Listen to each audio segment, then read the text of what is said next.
Okay, எல்லாருக்கும் மீண்டும் ஒரு முக்கியமான ஒரு செஷனில் சந்திக்கிறோம். நிறைய பேர் கேட்டுக்கொண்டதுக்கு நாங்கள் இன்னொரு வகையான ஒரு பல வகை அல்லது மரக்கறின்னு சொல்லலாம், அதை நீரகற்ற முறை சம்மந்தமாக இன்றைக்கு பார்க்க போகிறோம்.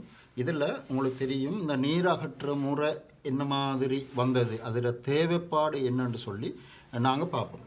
அதில் உங்களுக்கு தெரியும், இலங்கையில் கிட்டத்தட்ட 80 வகைக்கும் அதிகமான மரக்கறி பல வகைகள் என்ன செய்யப்படுது, பயிரிடப்படுது. அதுலேயும் வருடாந்தம் 7,10,000 மெட்ரிக் டன் மரக்கறி, இது பழைய தகவல் உண்டு, கிட்டத்தில் வெளியிடப்பட்டது மரக்கறியும், அடுத்தது 5,40,000 மெட்ரிக் டன் பழங்களும் என்ன செய்யப்படுதுன்னு சொன்னால் வருடாந்த உற்பத்தியாக கிடைக்குது எவரேஜாக. இதில் இலங்கையில் பார்த்திங்கன்னு சொன்னால் வருடாந்தம் இந்த கொண்டு செல்லல், அதாவது பயிரிடப்படுற இடத்திலிருந்து நுகர்வோர் கொண்டு செல்லும் வரைக்கும் உள்ள அந்த டைமுக்குள்ளே 19% மரக்கறி என்ன செய்யப்படுதுன்னு சொன்னால் வீணாக்கப்படுது. அழுகல் அல்லது மெக்கானிக்கல் டேமேஜ் போன்ற விஷயங்களால் வீணாக்கப்படுது. அது தவிர 21% பழங்கள் இந்த கொண்டு செல்லல் டிரான்ஸ்போர்ட்டேஷன் போது என்ன செய்யப்படுதுன்னு சொன்னால் வீணாக்கப்படுது. இதை எப்படி நாங்கள் குறைச்சி இந்த பயன்பாட்டை கூட்டுறது என்று சொல்கிற கன்செப்ட் தான் இந்த நீரகற்றல் செயல்முறை. இங்கிலீஷில் சொல்லுவாங்க டீஹைட்ரேஷன் சொல்லி. இது நாங்கள் இயற்கையாக அல்லது செயற்கை முறையில் என்ன செய்யலாம்னு சொன்னால் நீரகற்றலை நாங்கள் மேற்கொள்ள முடியும். இது நீரகற்றல்னு சொன்னால் இதில் என்ன ரீசன், இதில் சயின்டிஃபிக் பேக்ரவுண்டை பார்த்தீங்கன்னு சொன்னால் இதில் தாவரத்திலிருந்து இந்த பழங்கள் அல்லது மரக்கறியை நாங்கள் அகற்றினதுக்கு பிறகும் இதில் நொதிய செயற்பாடு காணப்படும். இதில் என்சைம்ஸ்னு சொல்கிறேன், என்சைம்ஸ்னு சொல்லி ஒரு விஷயம் ஒன்று இருக்கும், கேள்விப்பட்டிருப்பீங்க நிறைய பேர். இந்த நொதிய செயற்பாடை என்ன செய்யணும்னு சொன்னால் நிரோதிக்கணும், நாங்கள் இன்ஆக்டிவ் பண்ணணும். அதை பண்ணுன்னா இதில் என்ன செய்ய இயலாதுன்னு சொன்னால் இதுக்கு பிறகு இது கட்டு போகாது. அடுத்தது நுண்ணங்கி செயற்பாட்டையும் இழிவளவாக்குறது. இழிவளவாக்குறது மேக்ஸிமம் நாங்கள் என்ன செய்கிறோன்னு சொன்னால் அதை குறைச்சி கொண்டு வர்றது. நான் பூரணமாகவே நுண்ணங்கி செயற்பாடை இல்லாமல் இயலாது. எப்படி நாங்கள் டீஹைட்ரேஷன் செஞ்சாலும் ஒரு டைமுக்கு அது கெட்டுப்போகும் குறிப்பிட்ட காலத்துக்கு. அப்போ அந்த ரெண்டு விஷயத்தை நீக்கணும்னு சொன்னால் நாங்கள் இந்த பயன்பாட்டை இன்னும் கொஞ்சம் காலத்துக்கு அடுத்த போகத்துக்கு அல்லது அடுத்த சீசனுக்கு நாங்கள் தள்ளி போடையிலும். இந்த ஈரப்பதன் அகற்றுறது மரக்கறிகளில் 8-10% நீரை அகற்றி நாங்கள் அதுக்குள்ளே கொண்டு வருவோம். அதுமாதிரி பழங்களை 16-20% அந்த நீரை கொண்டு வந்தோம்னு சொன்னால் கிட்டத்தட்ட எங்களுக்கு குறிப்பிட்ட கன்சிடரபிள் பீரியடுக்கு நாங்கள் என்ன செய்யலாம்னு சொன்னால் எங்களுக்கு இந்த பழங்களோ காய்கறிகளோ நாங்கள் இந்த விஷயங்களை நாங்கள் குறிப்பிட்ட காலத்துக்கு இது கட்டு போகாமல் நாங்கள் இதை பாதுகாத்து வச்சு கொள்ள இயலும். அதான் மெயினான கன்செப்ட். இதில் பார்த்தோம்னு சொன்னால் டிரெக்டாக போகும். இதில் மரக்கறிகள் பழங்களை நீராகற்றுறதில் பொதுவான செயல்முறைகள் சிலது இருக்குது. இப்போ இந்த மரக்கறி பழங்களை நாங்கள் தெரிவு செய்யணும். இப்போ உங்களுக்கு தெரியும், இந்த சீசன் வரும் சில நேரம். இப்போ தக்காளியை பார்த்தோம்னு சொன்னால் இந்த வீடியோ போடும்போது 150 ரூபா ஒரு கிலோ ரீட்டைல் ப்ரைஸாக போனது. ஹோல்சேல் ப்ரைஸ் நான் நினைக்கிறேன் தம்புள்ள அப்படியான மார்க்கெட்டில் ஒரு 100 ரூபா போகும்.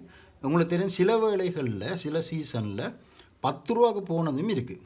10 ரூபாவுக்கு இந்த தக்காளி விலை போனதும் இருக்குது. சில சீசனில் 1000 ரூபாவுக்கு போன சீசனும் எங்கள்கிட்ட போன வருஷம் இருந்தது. இப்போ அந்த ஓன் சீசனில், அதாவது சீசன் இருக்கிற டைமில், அந்த விலை குறைவான டைமில் நாங்கள் என்ன செய்யலாம்னு சொன்னால் இது ஒரு கொமர்ஷியலாக அல்லது வீட்டு தேவைக்காக வேண்டி நாங்கள் பயன்படுத்தி இது பிஸ்னஸாகவும் செய்யலாம். அப்போ நாங்கள் அந்த ஓன் சீசனில் எப்போ மலிவான விலையில் கிடைக்குதோ, கூட உற்பத்திகள் கிடைக்குதோ, அந்த டைமில் இதை நாங்கள் நீராகற்றல் செய்முறை மூலமாக வச்சு நாங்கள் அதுக்கு பிறகு இதை நாங்கள் பயன்படுத்தலாம், இல்லாட்டி பிஸ்னஸ் பர்பஸுக்காக பயன்படுத்தலாம். இதில் பொதுவான செய்முறைகள் இருக்குது. ஒன்று, இந்த பழங்களை அல்லது மரக்கறிகளை தெரிவு செய்யணும். அது தெரிவு செய்கிறது நாங்கள் எல்லாருக்கும் ஒரு ஒரு மிஸ்கன்செப்ஷன் ஒன்று இருக்குது. எப்படின்னு சொன்னால், அந்த கெட்டுப்போன பழங்கள் அல்லது மிகவும் பழுத்த அழுகி போகிற பழங்களை நாங்கள் டீஹைட்ரேஷன் செய்கிறோன்னு சொல்லி. அப்படி இல்லை, இது கன்செப்ட் அது இல்லை. இந்த பழங்களோ நாங்கள் தெரிவு செய்கிற பழங்கள், அடுத்தது மரக்கறிகள் எல்லாம் என்ன செய்யணும்னு சொன்னால் சரியாக முத்துனது, அதாவது வெல் ரைப்புன்னு சொல்கிறது, அதுக்கு தகுந்த மிச்சம் ஓவர் ரைப்புனாக இருக்கக்கூடாது, அண்டர் ரைப்புனாக இருக்கக்கூடாது. அதை பிஞ்சுகளையும் நாங்கள் செய்யலாது. சரியான இதை நாங்கள் செலக்ட் பண்ணணும். பாருங்கள், இதில் சிலது டேமேஜாக இருக்கும். அதுகளை நாங்கள் இதுக்கு பயன்படுத்தக்கூடாது. எங்களோட அந்த நாங்கள் வியாபாரத்துக்காக வேண்டிய ஒரு பிஸ்னஸ் நோக்கத்துக்காக வேண்டிய இந்த டீஹைட்ரேஷனை செய்கிறோன்னு சொன்னால் அந்த டைமில் எங்களோட குவாலிட்டி என்ன செய்யணும்னு சொன்னால் இல்லாமல் போகும். அப்போ நாங்கள் சரியான இதெல்லாம் பாருங்கள், இதில் சில இதுகள் என்ன செய்யணும்னு சொன்னால் இதில் டேமேஜ் இருக்கும். அப்படியான இதில் பயன்படுத்தி இல்லை. அப்போ நாங்கள் சரியான இதை தெரிவு செய்யணும். அது பழமாக இருக்கட்டும் அல்லது மரக்கறியாக இருக்கட்டும். அதுக்கு பிறகு நாங்கள் இது என்ன செய்வோம்னு சொன்னால் கழுவோம். இதில் நிறைய கெமிக்கல் வந்திருக்கலாம் சில நேரம், அல்லது ஒரு ஃபிசிக்கலாக சில மட் அந்த களி ஏதாவது ஒன்று இருக்கலாம் ஹார்வெஸ்டிங் டைமில். இப்போ அதுகளை நாங்கள் என்ன செய்யணும், கழுவி ரிமூவ் பண்ணணும். அடுத்தது உரிக்கிற செயற்பாடு. இதை இப்போ உரிக்கிறதில்ல, இது சில தக்காளி சில நேரம் நாங்கள் உரித்து பயன்படுத்தலாம் அல்லது உரிக்காமையும் பயன்படுத்தலாம். இதில் சின்ன ஒரு வித்தியாசம் ஒன்று வரும். அடுத்தது இதை நாங்கள் முன்பரிகரணம்னு சொல்லி ஒரு இது ஒன்று இருக்குது, பிளாஞ்சிங்னு சொல்கிறது. முன்பரிகரணம்னு சொல்லி பிளாஞ்சிங்னு சொல்லி இது எப்படின்னு சொன்னால், இந்த பிளாஞ்சிங்னு சொல்கிறது ஒன்றுமில்லை. அதாவது இது ஒரு சுடுநீர் பாயிலிங் வாட்டரில் அல்லது ஸ்டீம் சாதாரணமாக பயன்படுத்துகிறோன்னு இந்த ஆவியில் ஒரு ஷார்ட் பீரியட் ஆஃப் டைமுக்கும் நாங்கள் இதை அவிச்சிட்டு ஒரு இதை அவிக்கிற செயற்பாடு இல்லை, ஒரு சிறிய ஒரு பீரியட் உண்டு, ஒரு 1 minute அல்லது 5 minutes அப்படி வரும். ஒவ்வொரு வெஜிடபிள் ஒவ்வொரு ஃப்ரூட்டுக்கும் வித்தியாசப்படும். அவிச்சிட்டு நாங்கள் என்ன செய்வோம்னு சொன்னால் டக்குன்னு எடுத்து குயிக்காக என்ன செய்வோம், இன்னொரு இதில் கூலிங் வாட்டரில் அல்லது ஐஸ் வாட்டரில் நான் நினச்சி டக்குன்னு என்ன செய்வோம்னு சொன்னால் அந்த வெப்பநிலை சடனாக குறைப்போம். இதால் என்ன செய்யணும்னு சொன்னால் இந்த என்சைம் ஆக்ஷன், நான் சொன்னேன் ஆல்ரெடி, இந்த என்சைம் ஆக்ஷனை நாங்கள் கட்டுப்பாட்டுக்குள்ளே கொண்டு வரலாம். இல்லாட்டி என்ன நடக்கும்னு சொன்னால் இதோட கலர் வராது. இப்போ நாங்கள் இதை பவுடர் ஆக்குனா அல்லது ஏதோ ஒரு வகையில் டீஹைட்ரேட் பண்ணால் இது அந்த ஃப்ளேவருக்கு அந்த கலருக்கு அந்த டெக்ஸ்சருக்கு வராது. இப்போ அதை தடுக்கிறதுக்கு தான் நாங்கள் என்ன செய்வோம்னு சொன்னால் இந்த பிளாஞ்சிங்கிற செயற்பாடை நாங்கள் செய்வோம். ரைட், இதான் பேசிக். இது இப்போ நாங்கள் டிரெக்டாகவே என்ன செய்வோம்னு சொன்னால் இந்த தக்காளியை 2 விதத்தில் பயன்படுத்தலாம், டீஹைட்ரேட் செய்யலாம். ஒன்று, தக்காளியை சிறிதாக வெட்டி நாங்கள் அதை என்ன செய்யலாம்னு சொன்னால் டீஹைட்ரேட் பண்ண அந்த தக்காளியை நாங்கள் அழகாக ஒரு காற்று புகாத இடத்துல பெக் பண்ணி அடுத்த சீசன் வரைக்கும் நாங்கள் வீடுகளில் பயன்படுத்தலாம். இல்லாட்டி நாங்கள் மார்க்கெட்டில் நாங்கள் ஒழுங்காக பெக் பண்ணி நாங்கள் சேல் பண்ணலாம்.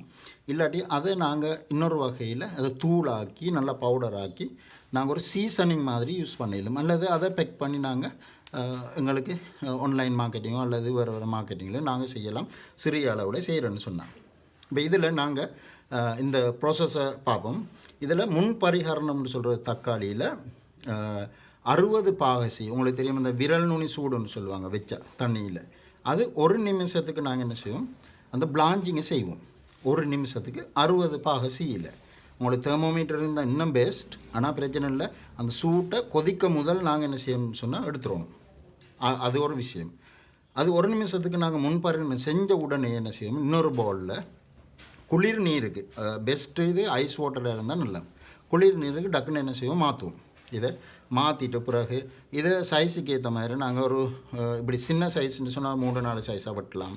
அல்லது பெரிய சைஸான இதுன்னு சொன்னால் நாங்கள் 5 தொடக்கம் 8 துண்டுகளாக வெட்டி அதுக்கு பிறகு 45 தொடக்கம் 55 டிகிரிஸில் கிட்டத்தட்ட இது நீர்ச்சத்து கூட இருக்கிறதால ஒரு 12 தொடக்கம் 15 மணித்தியாலத்துக்கு தொடர்ச்சியாக நாங்கள் என்ன செய்யலாம்னு சொன்னால் உலர்த்திட்டு அதுக்கு பிறகு நாங்கள் அதை எடுத்து முழுசாகவும் நாங்கள் அதை பெக் பண்ணி பயன்படுத்தலாம். அல்லது பவுடர் ஆக்கி நாங்கள் இதை நீண்ட காலத்துக்கு கிட்டத்தட்ட 6 மாதத்துக்கு மேலே நாங்கள் இதை வச்சு அதை பெக் பண்ணுறதை பொறுத்து இருக்குது, அதை பயன்படுத்தலாம். அல்லது பிஸ்னஸ் பர்பஸுக்காக வேண்டி நாங்கள் இதை இது பண்ணலாம். அப்போ நாங்கள் இந்த செயல்முறையை தொடர்ச்சியாக வர இந்த ப்ராக்டிக்கல் செஷனில் நாங்கள் தொடர்ச்சியாக பார்ப்போம்.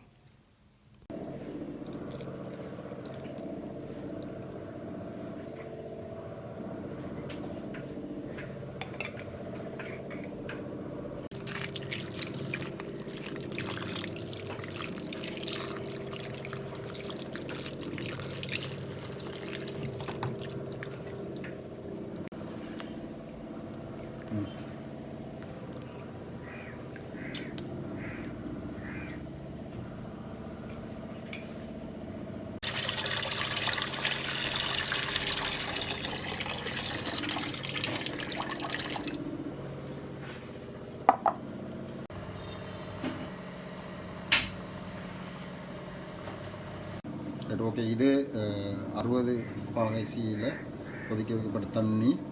இப்போ இதை நாங்கள் என்ன செய்ய போகிறோம்னு சொன்னால் ஹாட் வாட்டர் பிளாஞ்சிங் செய்ய போகிறோம். நான் ஆல்ரெடி சொன்ன மாதிரி ஒரு 1 மினிட் தான். இல்லாட்டி கூட விட்டோம்னு சொன்னால் அவிஞ்சிடும். 1 மினிட் போதும்.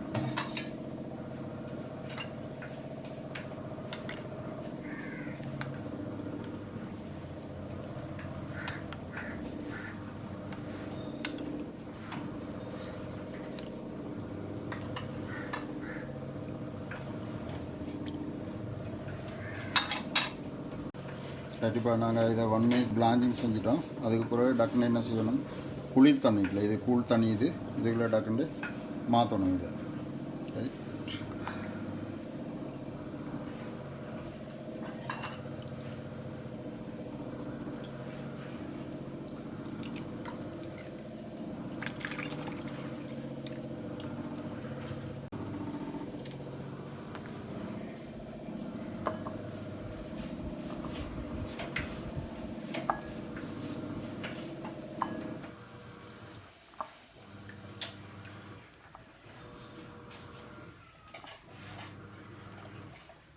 நாங்கள் இப்போ செஞ்சது இப்போ ஹாட் வாட்டர் ப்ரீ ட்ரீட்மெண்ட், அதாவது 60 டிகிரிஸில் 1 மினிட்டுக்கு ப்ரீ ட்ரீட்மெண்ட் செஞ்சதுக்கு பிறகு திரும்ப நாங்கள் கோல்ட் வாட்டருக்கு மாற்றிட்டோம். அதுக்கு பிறகு நான் என்ன செய்ய போகிறோம்னு சொன்னால் 2 மெத்தட் உண்டு. இதில் இந்த தோலை ரிமூவ் பண்ணிட்டும் செய்யலும், அது பிரச்சனை இல்லை, அல்லது ரிமூவ் பண்ணாமையும் செய்யலும்.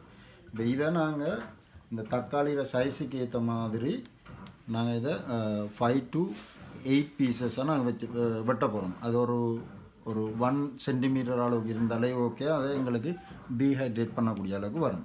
இப்போ நாங்கள் இதை கட் பண்ண போகிறோம். இது சின்ன சைஸ்ன்னு சொல்கிறதால நாங்கள் ஒரு 1 சென்டிமீட்டர் அளவுக்கு இதை நான் கட் பண்ண போகிறோம். அப்போ தான் இதை ஈஸியாக நாங்கள் குறிப்பிட்ட அந்த டைமுக்குள்ளே டீஹைட்ரேஷன் செய்யணும்.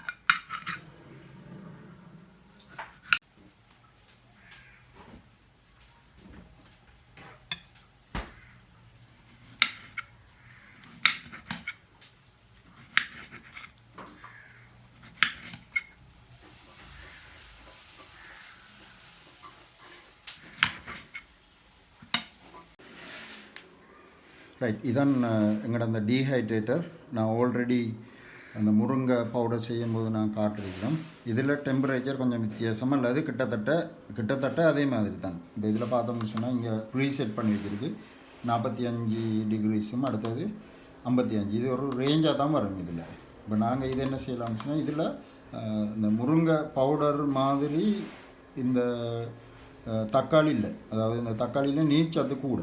இப்போ அதால் இது கொஞ்சம் கூட டைம் எடுக்கும். நாங்கள் ஆல்ரெடி பார்த்தோம் அந்த முருங்கை பவுடர் செய்யறதுல, அந்த பவுடரில் கிட்டத்தட்ட ஒரு 3 ஹவர்ஸில் அது நல்லா டீஹைட்ரேட் ஆகிடும். ஆனால் அந்த தக்காளியில் நீர்ச்சத்து கூடன்னு சொல்கிறதுல கிட்டத்தட்ட 12 மணி நேரத்துக்கு மேலே இதை எடுக்கும். அது இதை பொறுத்து இருக்குது, அது சூழ்நிலை, அதாவது காலநிலையை பொறுத்து, அடுத்தது தக்காளியில் உள்ள நீர்ச்சத்தை இதை பொறுத்து இருக்குது. நாங்கள் இப்போ இந்த டீஹைட்ரேட்டரில் நாங்கள் இதை அடுக்கிறோம். இது எப்படி அடுக்கணும்னு சொன்னால் ஒன்றுக்கு மேலே அடுக்க வேணாம். என்னென்னு சொன்னால் இது அந்த டீஹைட்ரேஷன் ஆகிற அந்த பெர்சன்டேஜ் கொஞ்சம் குறைவாக இருக்கும். இப்போ அதெல்லாம் நாங்கள் என்ன செய்வோம்னு சொன்னால், இதில் மொத்தம் அந்த டீஹைட்ரேட்டரில் இப்போ மொத்தமாக ஒரு 10 ட்ரே இருக்குது. இந்த 10 ட்ரேயிலையும் கிட்டத்தட்ட ஒரு 10 கிலோ இந்த தக்காளியை நாங்கள் என்ன செய்யலாம், இது டீஹைட்ரேஷன் செய்யலாம். நாங்கள் இப்போ எல்லாத்தையும் நாங்கள் அடுக்கிட்டு ஏற்கனவே நாங்கள் அந்த ப்ரீசெட் பண்ணியிருந்த டெம்பரேச்சரில் கிட்டத்தட்ட ஒரு 12 மணி தியாலம் அல்லது ப்ளஸ் அதுக்கு மேலே நாங்கள் இது டீஹைட்ரேட் பண்ணுவோம்.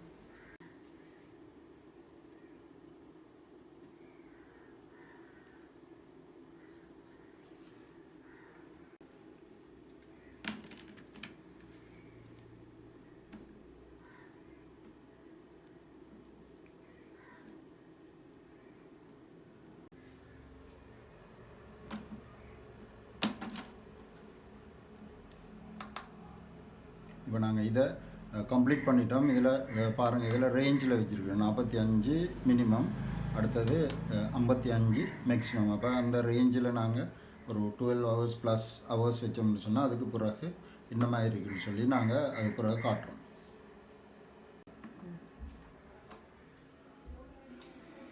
Right, okay. நீங்கள் இப்போ பார்த்தீங்கன்னு சொன்னால் இது ஓரளவு காஞ்சிட்டு இன்னொரு 1 ஹவர் காஞ்சால் நாங்கள் இதை 2 வகையில் நாங்கள் இது பண்ணலும். இதை நாங்கள் பெக் பண்ணலும். இப்படி காற்று போகாத ஏதாவது ஒரு கண்டெய்னரில் அல்லது பொலித்தீன் சீலரை பயன்படுத்தி பொலித்தீனில் நாங்கள் பேக் பண்ணி வச்சா கிட்டத்தட்ட 6 மாதத்துக்கு நாங்கள் இதை கெடாமல் பாதுகாக்கணும். அதோட உங்களுக்கு தெரியும், இதை பல வழிகளில் நாங்கள் இதை யூஸ் பண்ணிடலாம். இது சமையலுக்கு டிரெக்டாக யூஸ் பண்ணிடலாம், அல்லது இதை பொடியாக்கி பவுடராக்கி நாங்கள் சீசனிங் பவுடர் மாதிரி யூஸ் பண்ணிடலாம். என்ன பர்பஸுக்கு யூஸ் பண்ணிடலுமோ அதுக்கேற்ற மாதிரி நாங்கள் இதை எல்லாத்தையும் பயன்படுத்திடணும்.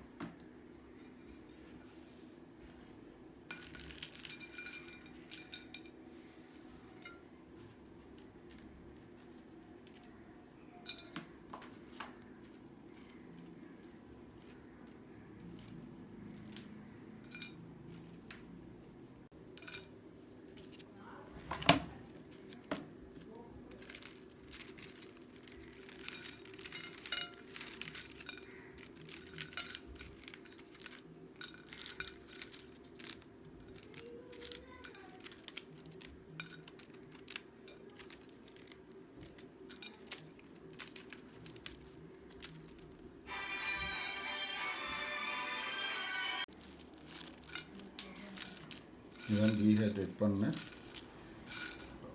தக்காளி.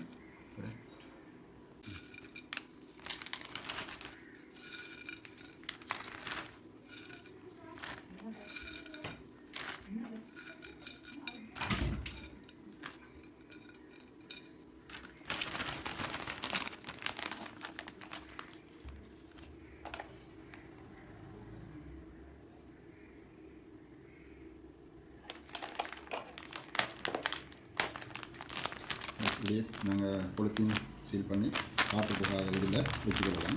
நாங்கள் இதை எப்படி பவுடர் ஆக்கணும்னு சொல்லி அடுத்த இதில் பார்ப்போம். இப்போ நாங்கள் இதை பவுடர் ஆக்க போகிறோம். பவுடர் ஆக்கிட்டு நாங்கள் நீண்ட காலத்துக்கு இதை சேமித்து வைக்கணும். இது ஒரு பிஸ்னஸாகவும் நீங்கள் செய்யணும். அது இருமிட்டியே கட் பண்ணு இருமா.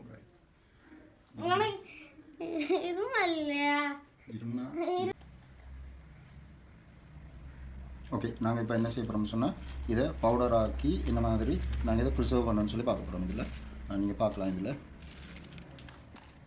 இது முக்கியமான விஷயம் என்னென்னு சொன்னால், விலை கூடுற டைமில் இது சாத்தியப்படாது. உங்களுக்கு தெரியும், நல்ல விலை குறைய போகிற டைம் ஒரு 30-40 ரூபா அப்படி மார்க்கெட் ப்ரைஸில் போகிற டைமில் இது செஞ்சவங்களுக்கு மிச்சம் ஈஸியாக இருக்கும்.